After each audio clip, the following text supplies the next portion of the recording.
नमस्कार, अभिवादन। मैं हूँ रमाशंकर राय आपके समक्ष। आज 10 सितंबर 2022 है। अभी हम वर्तमान में अपने गांव मानिकपुर से बोल रहा हूं, जो मीनापुर थाना क्षेत्र जिला मुजफ्फरपुर के ग्राम पंचायत मकसूदपुर है।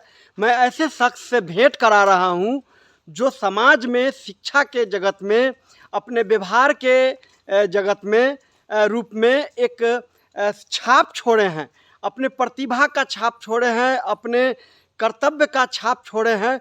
ऐसे शख्सियत से भेंट करा रहा हूं जो ठीक 1 वर्ष पूर्व हमारे दरवाजे, इस गांव के इस दरवाजे पर आए थे, पधारे थे। जब यह जो आप सड़क देख रहे हैं, जो ग्राम पंचायत मुखिया के योजना से बनी है, ये बनी हुई नहीं थी। तब ये सिर्फ मिट्टी था और नदी किनार से यहाँ आया। लेकिन ये जब आज आए हैं साल भर के बाद, तो आज ये पक्कीकरण हो गई है। खैर, बात करते हैं वैसे शख्स जो काफ़ी चर्चित रहे, खास करके बिहार विश्वविद्यालय, बाबा साहेब भीमराव विश्वविद्यालय में प्रोफेसर डॉक्टर गगनदेव प्रसाद यादव जी। वही गगनदेव प्रसाद यादव जी जिनके मेधा, जिनके वरिष्ठता क्रम को कतिपय कारणों से इनको नहीं उचित सम्मान दिया गया, पद दिया गया।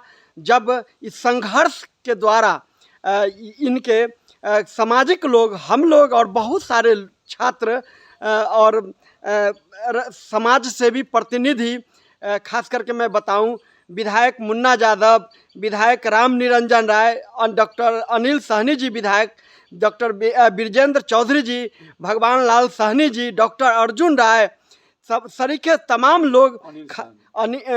लोग इसमें इनको इस पूरे मुद्दा को बिहार विश्वविद्यालय में रखा।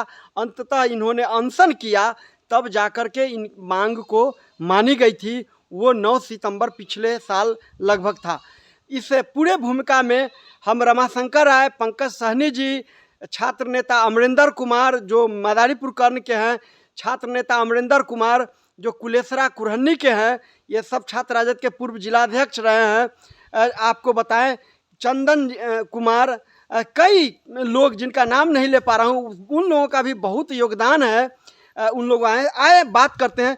सबसे अनूठी बात यह है कि बाबा साहेब भीमराव अंबेडकर जो पूरे दुनिया में अपना विद्वता का परचम लहराए और उदाहरण बने, वो भारत का एकमात्र प्रथम एकलौता अर्थशास्त्र के छात्र थे, इकोनॉमी से, जिन्होंने PhD किया विदेशों में जाकर के। उनके नाम पर बाबा साहेब भीमराव अंबेडकर विश्वविद्यालय, लालू प्रसाद जी सामाजिक न्याय के योद्धा जो नामकरण किया विश्वविद्यालय को, बिहार विश्वविद्यालय को, उस विभाग के अर्थशास्त्र में बाबा साहेब की प्रतिमा नहीं था। लेकिन जब गगनदेव बाबू को हमने और पंकज सहनी जी इस तरफ थोड़ा सा ध्यान दिलाएं, तो तुरंत चीज़ों को समझे और बाबा साहेब का प्रतिमा, आप वहाँ जब जाएंगे अर्थशास्त्र विभाग में, तो लग गई है फोटो। और यही फख्र और गर्व की बात होता है जब अपने लोग, यानी सामाजिक न्याय के लोग जब चेयरपर्सन होते हैं, तो वो चीज़ व्यवहारिक रूप में उतरता है। अभी हम बात करते हैं, आज ये हमारे घर पे आए हैं। आज मैं गर्वान्वित हूँ, पंकज सहनी जी भी आए हैं। सर, हृदय से आपको स्वागत करता हूँ, नमस्कार करता हूँ। धन्यवाद। आप पधारे लगभग साल भर के बाद, और बहुत सारा सामाजिक गतिविधि में अभी भी जानकारी है कि आप लगे हुए हैं, अपने लोगों के बीच जा रहे हैं, संदेश दे रहे हैं। और साथ में पंकज जी भी आपको भी वेलकम। आप दोनों ठीक पंकज जी ही लेकर के मेरे यहाँ आए। इस साल भर के बीच में सर, जो अभी वर्तमान, क्या संदेश देना चाहेंगे खास करके युवाओं को, भारतीय युवाओं को, उस संबंध में चंद शब्दों में आपकी प्रतिक्रिया जानेंगे। देखिए, युवा को तो निश्चित रूप से जो पढ़ाई के क्षेत्र में है, उनको पढ़ाई पर ही कॉन्सेंट्रेट करना चाहिए और बड़ी गहनता से, बड़ी तन्मयता से और बड़ा ध्यान से उसको विद्यार्थी काल में केवल विद्यार्जन का काम कर लेना चाहिए उनको। फिर बाद में अवसर मिलता नहीं है। इसलिए छात्रों के लिए, युवाओं के लिए है कि वो पहले पढ़ लें, अच्छी पढ़ाई पढ़ लें। अच्छी पढ़ाई पढ़ ले। जब आप अभ्यास के में हैं, यानी कक्षा में हैं, तो कक्षा में जो विषय वस्तु है उसकी पूरी गहनता से अध्ययन कर लें, उनकी जानकारी कर लें। आपको बताएं, अभी हाल फिलहाल में तनिष्का यादव जो राजस्थान के कोटा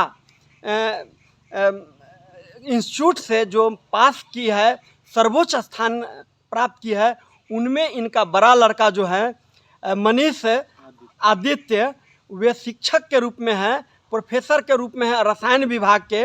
उनके संबंध में कुछ बताएंगे सर? आज का उस कोटा के इस इंस्टीट्यूट का काफ़ी चर्चा है।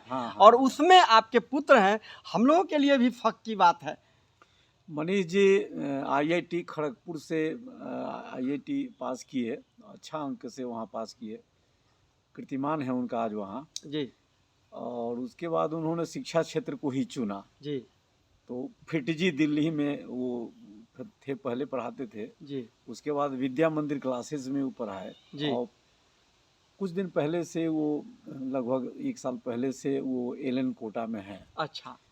ग्वालियर ब्रांच में है, वो कोटा में थे फिर उसके ग्वालियर ब्रांच में। अच्छा। तो वहाँ वो लोग जो है पूरे दिल से ही, दिल के ही माध्यम से बच्चे को वह ज्ञान देते रहते हैं, दिल के माध्यम से, पूरे दिल से ही जी। और उन बच्चों के लिए ही वो अपने को पूर्णतः वो समर्पित कर रखे हैं वो। अच्छा, बच्चों के लिए पूर्णतः समर्पित कर रखे हुए हैं मनीष आदित्य जी।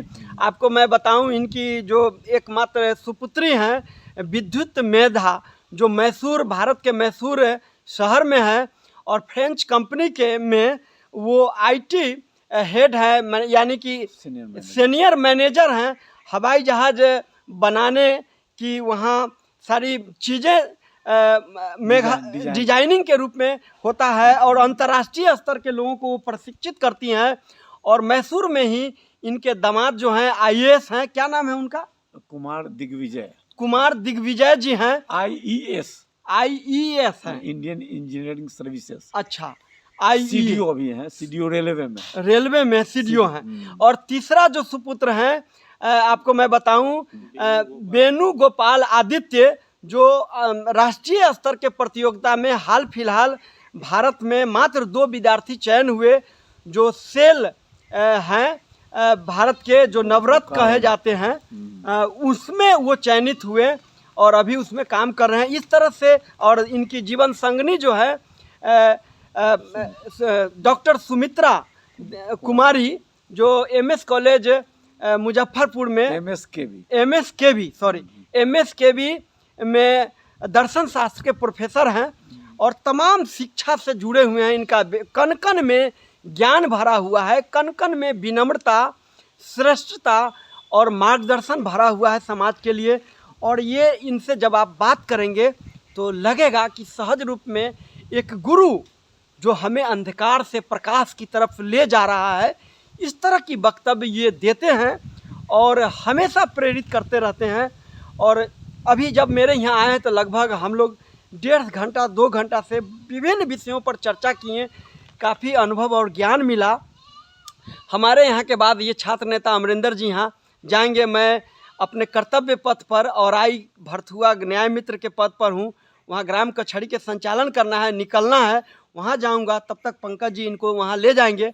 सर, अंत में आपसे यही कहेंगे कि आप क्या संदेश देना चाहते हैं समाज अभी वर्तमान परिप्रेक्ष्य में, उनको क्या करना चाहिए, खास करके युवाओं की क्या भूमिका होनी चाहिए? देखिए, युवा जिस क्षेत्र में काम कर रहे हैं उनको उस क्षेत्र में पूरे मनोयोग से काम करना चाहिए। पूरे मनोयोग से, पूर्ण मनोयोग, माने जो कार्य सौंपे लिए हैं उसके पूर्ण जिम्मेवारी को निभाए, यानी जिम्मेवारी में डूब जाना है। APJ अब्दुल कलाम भी कहते थे कि लगातार अभ्यास करते हुए सपना को देखना है और सपना को कैसे साकार करने के लिए हम अपने कर्तव्यता को ऊंचाइयों तक ले जाएं। ऐसा है। पंकज जी, आप सर को लेके आए और इसमें उस समय भी परिचय आपने ही कराया सर से। सर आपके गुरु रहे हैं, आप शायद इतिहास अर्थशास्त्र के छात्र हैं और सर जो है पंकज के विभाग से ही हैं और सर से परिचय में इन पंकज जी ही कराए हैं। इन तमाम चीज़ों के लिए आप मेरे यहाँ आए, मैं दिल से अपने तमाम संगठन, परिवार, सबसे आपको हृदय से वेलकम करता जी, हूँ, धन्यवाद। नमस्कार करता हूँ कि आपकी प्रेरणा हमेशा मिलता रहे और लगातार हमारे यहाँ जब कभी मौका मिले प्रकृति के इस सुंदर दृश्यों के बीच नेचर में हमारा पुरखे जो दादाजी थे, हमारे परदादा, हम लोगों को गांव में ही सर नेचर में बसाए हैं। आप जैसा देख रहे हैं चारों तरफ अभी हरियाली है, यहाँ धान के फसल लगे हुए हैं और ये देख रहे हैं मेरा सब तरफ अभी हरियाली है और प्रकृति के गोद में मेरा घर है। इन्हीं शब्दों के बीच आप लोगों को एक संदेश देते हुए रमाशंकर राय कि ऐसे विद्वान जो पूरे परिवार को सामान्य घर से सर बिलोंग करते हैं। सर आप अपने घर के बारे में एकदम दो चार शब्दों में देखिए, जो शुरू प्रारंभिक हाँ, जीवन हाँ, आपका कैसा रहा? एक मध्यम वर्गीय किसान परिवार से मैं आता हूँ, गांव से आता हूँ, जी जहाँ साधन बहुत कम था, सीमित साधन था। उस सीमित साधन में ही पढ़ाई कर करके और कठोर परिश्रम करके मैं पढ़ा और पढ़ करके आपके बीच यहाँ तक मैं पहुँचा। प्रोफेसर बना, अध्यक्ष बना, बच्चे सब पढ़े और सब अच्छा किए।